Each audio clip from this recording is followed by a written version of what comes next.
Hello guys and girls, welcome to the Infamous Caveman's YouTube channel. This is the very first video that I'll be putting out on this channel. Going with a game that I've played for quite some years in Rimworld. It's quite a popular scene, it has got quite a good cult following to it. Obviously if you've played it, you'll know the challenges of the game, what can happen, what can't happen, how you can be riding high at one moment and then have an almighty raid or plague that comes in and kills pretty much half of your colony. So obviously it is always fun, it keeps you on your toes, means you're always thinking and looking at that next step ahead. For those who aren't aware of the game, it is a survival sandbox game to a degree. I say survival to a degree, obviously the whole point is to make sure that your colony thrives and survives, and eventually end game is to escape from the planet that you're on, and that's ultimately how you win the game. What we'll go through is we'll go through some settings in a second, and I'll show you some different parts of the game, what different difficulties look like, obviously what different storytellers look like, because this game's quite unique in terms of it has set storytellers that you can actually choose from, so you don't have to go easy, medium or hard. You can go for a hard storyteller but then easy difficulty, so it is more random of what's going to appear but is slightly easier.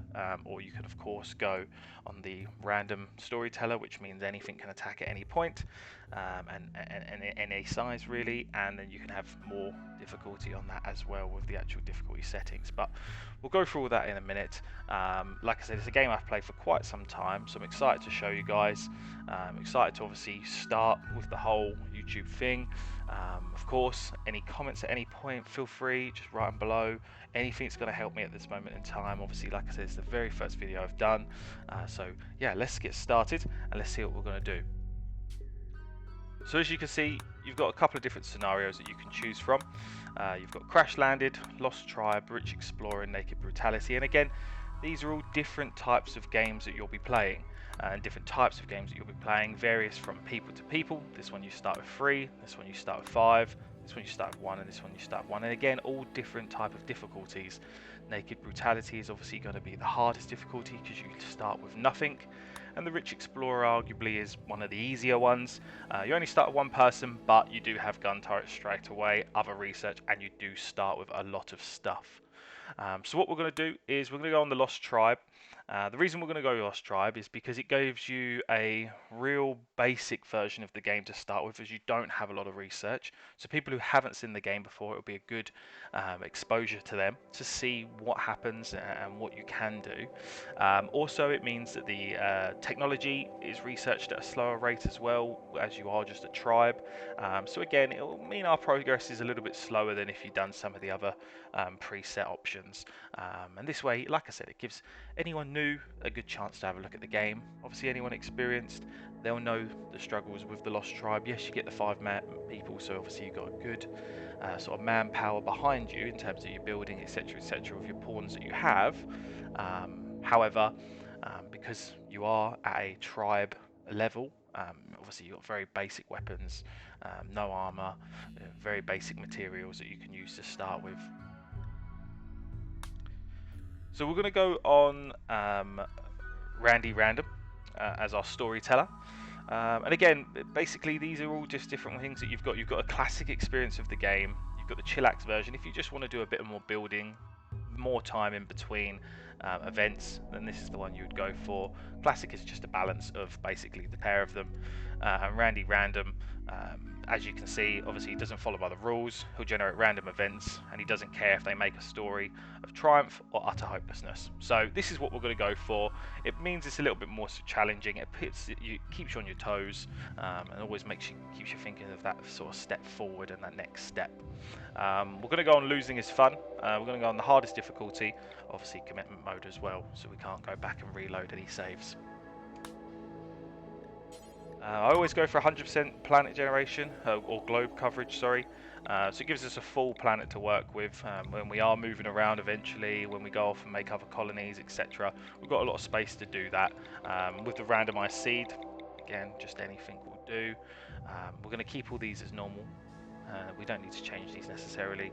All these do is obviously just affect the game again slightly. Okay, and we're back, guys. So what we're going to do now is obviously choose where we're going to start. you've got all different type of biomes that you can choose. So you've got tropical forests, you've got the shrublands, you've got desert, temperate forest, and all of these again have their own little different stories, little different challenges in each biome. Some are easier to build on, some are easier to hunt food on, don't have anything, they don't have trees or food really. There's all different ones that you can choose from. But what we're going to do is we're just going to go plain and simple. We're going to go for a temperate forest for now. And you'll see on the left hand side, it tells you a little bit about your biome before you're going to start. So we can see here that we've got marble and limestone that we can mine. We can see here that what the average temperature looks like, and this is obviously going to be a big thing for us. We're not going to have any research, so we're not going to be able to make air conditioning, so we're not going to be able to make fridges at any point to start with, and this is going to be a big thing when we start to have food and how we're going to keep it and where we're going to store it. So what you want to do is obviously have a look at what one's good for you. You've got other things here. Your growing period is how long you can grow for, whether you can grow all year round, whether there's a certain time span. As you can see, look, that's changed to all year round, rather than down here it's 40 out of 60 days, and it gives you the seasons that you can grow. So we're going to go for an all year round one just to start with, just so I can show you guys exactly what it looks like. Obviously, I want to make sure you guys see the full game. We're already starting with the Lost Tribe with the 5 people, so that's going to be interesting enough as well with the low research. So we're going to start here. We're going to go for a rainfall of 1026 millimeters. That's obviously something that we'll look at in the future. Obviously there's got berries all over the maps, that's fine, we can obviously get berries to start with. The main thing obviously difference, if you're looking on the map, you'll see different types of say mountains or hills that you'll see here, and each one will give you a slightly different map that will spawn. So for example, this one is small hills, this one's large hills, this one's mountings, and then you've got impassable. So we're going to go for a mountings vibe in this biome. We're right next to the road, which will help in terms of trade, which is obviously going to be important with being a tribe as such. We're going to have to obviously trade a lot of things in order to get more gold in, more silver in, so we can then build them better things that we're going to need in the future, as well as components, etc. So we're going to go here for now, and we're going to now pick our people and see what we can do. Okay guys, so when obviously you're generating people in this game, you can do random. You can also potentially change it if you have a mod, so you can basically set your people how you want them. There's no preference to either. I've used the mod before, I've not used the mod. So what we're going to do is we're just going to have a look at our people, and we're going to see who we've got here. So we've got Lando, we've got Scorpion, we've got Grey, we've got Dragon, and well, obviously we've got Donkey here. So what we're going to do is we're going to basically get just a random group of stats and a random group of abilities as such, and we're just going to try and make it as balanced as possible. We're not going to have someone too good at one thing, too good for something else. We're just going to basically keep with what we've been given on these very first 5.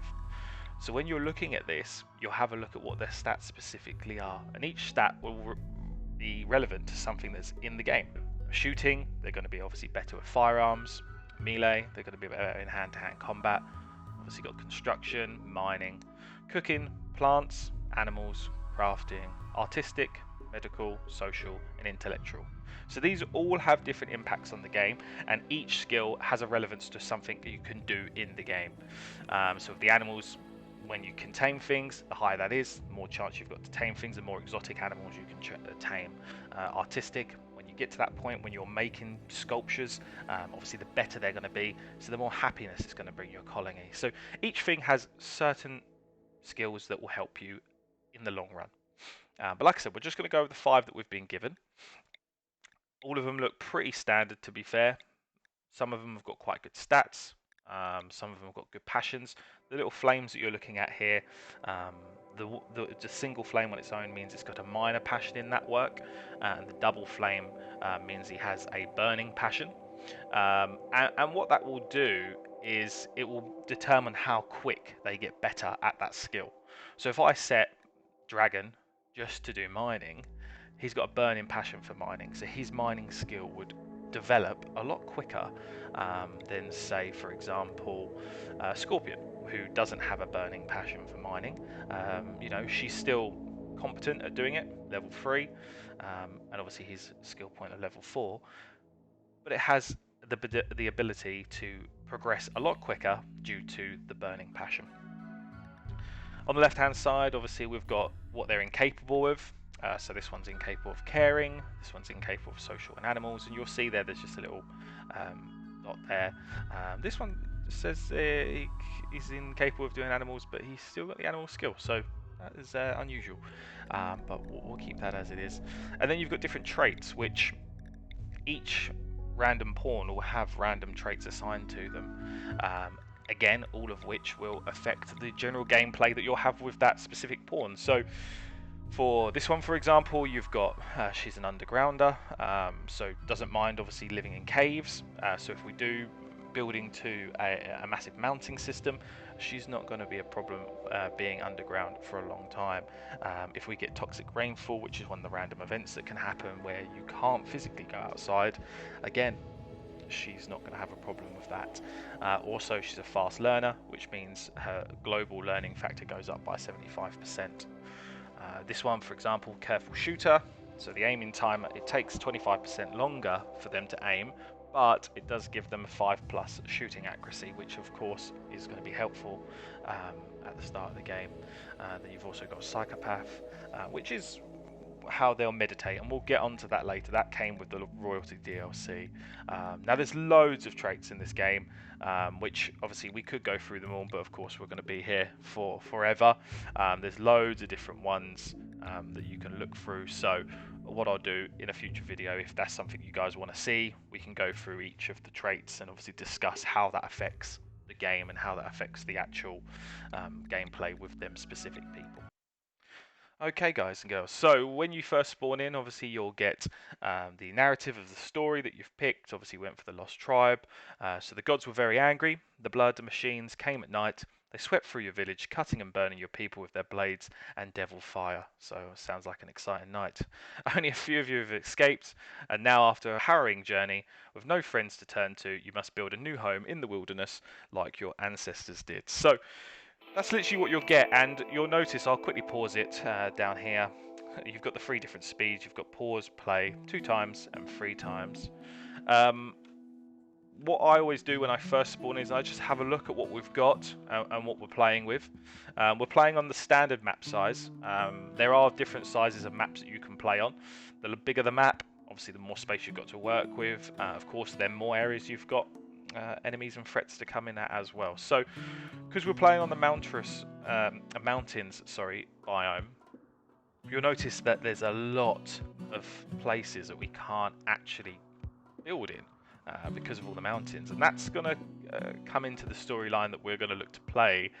Basically, we're quite lucky with where we are, to be fair. We don't have any rich soil near us, but we can make a nice choke point for people who are going to attack us, because they obviously can't come from behind. So we're going to build in here. We've got some sort of structures built. We can finish them off, get rid of some of the middle stuff, and make some bedrooms quite quick, which is good.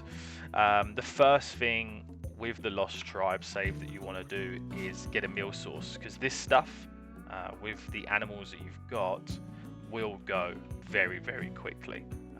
And also when you're coming in, they've got malnutrition already. So with the malnutrition, their hunger rate goes up, so they'll be eating and consuming even more. So first things first we want to do is we're going to look at getting a meal source sorted. But overall, I'm quite happy with this starting location. Like I said, I feel like we're going to build in here. Means we've got the choke point, and then we've got the option to expand down here as well. And of course, we have got all these mountains to build into if we wish. We can dig out a bit here, dig out a bit here, make it a larger area for us to work with.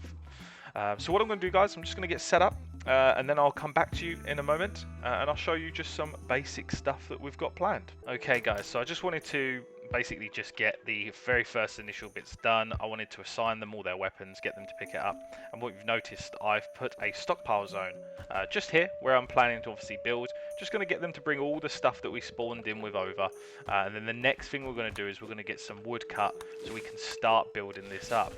Now, I'm going to put it on normal speed for now while we talk about the different parts of the game. Obviously, when we get a little bit further in, I'll do it on the 3x speed so it makes it a little bit quicker for you guys to see. Now, you'll notice that I've asked them to cut the trees down. Obviously, they've got the little scissor icons there, but you've only got one person doing it at the moment. You've got two people hauling, two people doing it, sorry, and one person doing nothing. That's because each person, you remember them skills that we were talking about earlier, they get assigned set things that they will do and won't do. So for example, he's only got a 1 skill in plant cutting. It says he will not do it. You can still get them to do it, but they're going to be very inefficient at doing it, and it's going to take them a long time. So how I always do it, I'll basically just assign people to do what they can do. We're literally just going to give everyone a job of what they are okay at or good at, for example. The ones that aren't good at stuff, I'm just going to leave that off for now because it just wastes time. They could be doing something else instead of doing a job that's going to take them twice as long. They can go and do something else that maybe someone else is not as good as. So it's important to make sure that you've got your right people doing the right jobs from the outset. What you don't want, for example, is these 3 cutting trees taking maybe 2-3 times as long as these cutting trees. Yet these will take 2 or 3 times as long, for example, as mining. Obviously, this is a bad example for now because they aren't too bad at mining, but you get the point that I'm looking to make. So you want to get your best skills ticked by your guys when you first land, get everyone doing everything they can that they're good at, and then as we develop and as we build up the colony, we'll start reducing some of the things that they're doing so everyone has a specific job and a specific goal in mind of what they're looking to achieve. So we're going to build out these structures like I said from the outset. We're going to obviously get the wall because we're not going to be able to build the lime walls yet, or of course a steel wall. Now the steel wall, we might take that down because as you can see, we've not spawned with any steel on the caravan because that's obviously the storyline we're playing, and we don't have any steel around us either, to be fair, guys. So this is going to be we've got a little bit of steel there, so that's okay. So we can in the end go over there. We've got steel up here as well. So to start with, yeah, we're probably going to take down this and this eventually to get what we need in terms of building. We have got some rich soil through here that I've just noticed, so we could also dig through here, make a little choke point, and have a nice big farm up here. What you want is when you are looking at your rich soil, it says down there in the bottom left hand side of the screen, if you look down here, the rich soil is what we want to grow on because it gives us 140% fertility, which the other ground is only 70% or 100%. So the 100% is fine, it will grow on there, and for now, whilst we can't dig through there whilst we're setting up, we will put a little growing patch here, just to start getting a little bit of food on the go. Again, like I said at the start, this is the main thing about this save is going to be food at the very beginning. So we're just going to plant rice, takes the quickest to grow. We're going to go a 10 by 10 grid. If you want to then have another separate 5 by 5, you just do another one, and if you want to do another one, you click it again and just go 4 by 5 and then extend it. I'm doing this horribly wrong. You could have just done 5 by 5 next to each other, to be fair, but that just gives you an example of how you can build that when you're looking to do some farming. So we're going to get focused on repairing this and building it up. Obviously, we're going to have a lot of walls in the middle that we're not going to need, so we're going to get this all destructed. And we're going to deconstruct the whole lot in the middle, and you'll notice that the people who are assigned to construction will also deconstruct, and the people who aren't assigned to the construction at all, they're not going to do it. Now, like I said at the start, you want your better stats doing the jobs that are in front of you. We're going to go with Logger, and we're going to get them to do construction. The reason for that is they have got a little bit of passion in that, and that stat will improve a lot quicker than, say, for example, Dragon, who has no passion in it and also is only on a 1 skill. So it will take a little bit longer for them to do the jobs, and we are risking some of the stuff to be botched, and we're going to waste resources. But eventually, when that gets to, say, 7, 8, the skill will just carry on with going up through nice and quick, and it will be a benefit for us to have someone with some passion doing the construction. So as you can see, we've got a nice amount of wood stockpiled. In the top left hand side, you see what you've got stockpiled. We're going to plan out obviously what we're going to do with this area. So On the left-hand side, you've got all the different categories of what you can do. You've got the orders of what you're looking to do with the people. So again, if you want to get them to mine, you can click the mine, drag it across, cut plants, harvest, cut wood, hunt, etc. So as we use them, I'll go through in a bit more detail and just explain it. Again, people who have seen this, it's going to be a little bit of just obviously going over the same things. You may learn something that you never knew before, you may not. And again, the people who have never seen this before, they'll be able to enjoy seeing it from the outset and just having a good explanation of everything that's involved. So the first thing we're going to do is going to go on structure. We're just going to patch up the holes, and we're going to make it into just a standard squared room for now. Okay, so when that's finished, once they've built the walls, they'll be able to build a roof over it, and then we'll be able to look into start making it into a few bedrooms and making it look better in terms of how we're going to do it. Again, we're going to get rid of this because we're going to take advantage of this free steel that we're going to use here, and we'll probably remove the floor as well to take advantage of them blocks, and the blocks will come into relevance once we start making sculptures to improve the happiness of the colonists. So what I'm going to do is I'm just going to leave it there quickly. I'm going to jump back once we've built our rooms, once we've built our bedrooms. Okay guys, so I just thought I'd bring it back here just for a second just to show you. So we've got rid of the middle section. As the bedroom obviously that we've got at the moment is housing all 5 of the colonists. Now that's not going to be useful moving on in the future, because you'll notice that on each pawn that you have within your colonist has needs, and these needs need to be filled in order to keep their mood over a certain level. Now you'll notice here that, for example, Grey's mood is at 56%.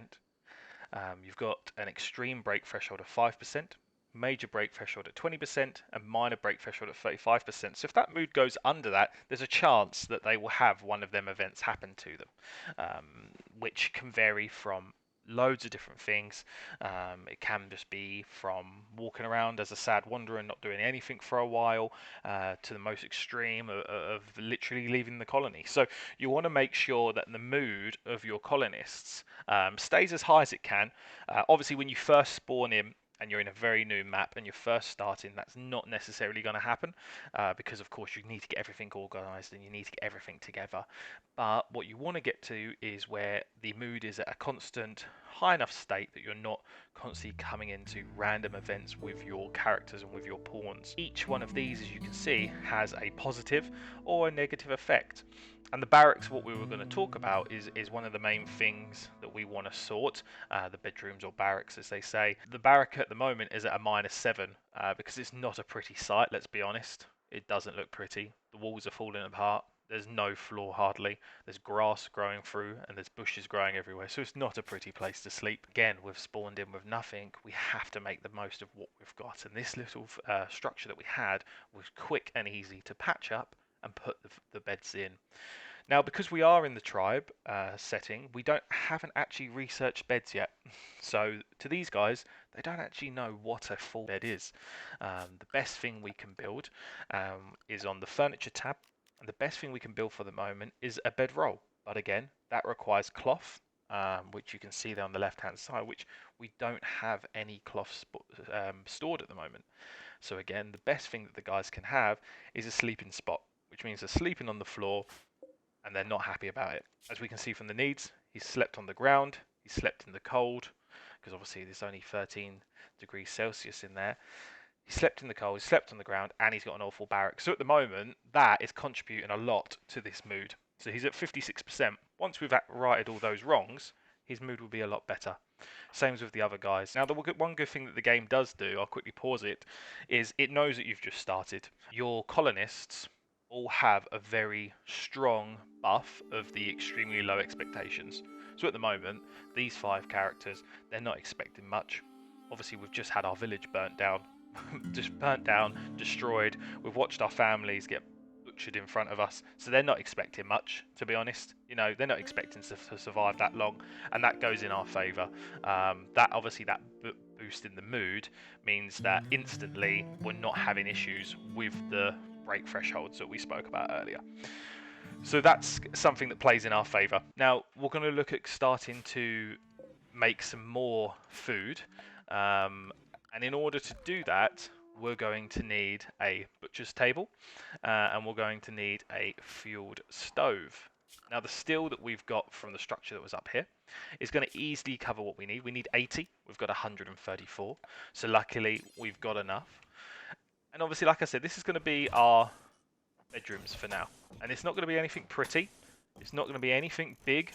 You know, the guys are going to have to understand that this is what we're dealing with at the moment, and we're not going to have any massive sized bedrooms, but we're going to have just enough that they can survive. Really, these can wait until we get to that next level of tech and we have the full bedrooms researched. So we're going to build another little place here now, and this is just going to be where we're going to make some food.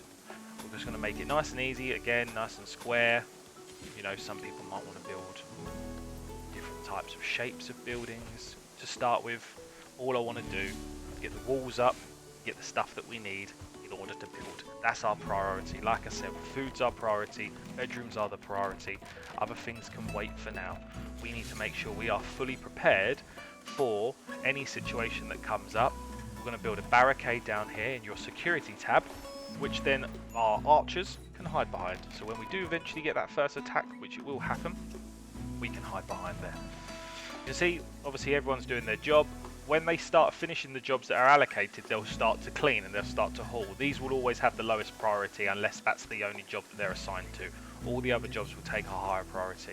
As you can see, we just had a construction point buff. So again, straight away from what I said earlier, when he was on 3, he's already gone up by 1 point in that. So that's the main thing that you want to look at. Passions are key to this game. If you can get someone who has got a strong passion in a stat that is very important, and to have ourselves self-sustainable. The whole thing about this is becoming self-sustainable, so we don't have to rely on buying the basics that we can make ourselves or grow ourselves or cook ourselves from the traders, and then we can use our silver to buy more specific things from the traders that we feel that we will need or that lacks on our map. You know, we've only seen them a couple of little bits of steel. That could be something that we struggle with. We have a lot of compact machinery which we can sell. We've got our first visitors already coming onto the map as well, so we're going to see what they've got to trade when they come over. Obviously when you have visitors come along, they are friendly and they're not hostile. If it's hostile, it'll be red. If it's friendly, it'll either be like we saw the visitors, it would be grey, or it'll be like a little blue. And that will then tell you what type of trader you've got coming in. You've got all different types of traders, and as they start coming into the game, we'll go into detail. So these visitors, as we can see, they've got a couple of basics that they're looking to trade. Nothing really that we are that interested in. We'll probably buy some of the medicine just in case we get any viruses. You just move the arrow across.